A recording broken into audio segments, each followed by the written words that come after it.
Rich protein இருக்க மாதிரி இன்றைக்கி நம்ம சமையல் தான் பார்க்க போகிறோம்.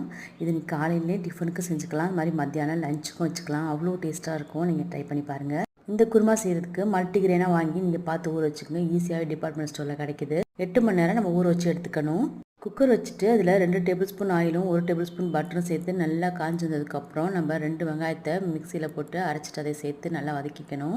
அது கூட இஞ்சி பூண்டு பேஸ்ட்டு 1 டேபிள் ஸ்பூன் போட்டுக்கோங்க. போட்டு பச்சை வாசனை போனதுக்கப்புறம் நம்ம தக்காளி 2 அரைச்சி அதையும் சேர்த்து நல்லா வாசனை வர வரைக்கும் வதக்கி எடுத்துக்கணும்.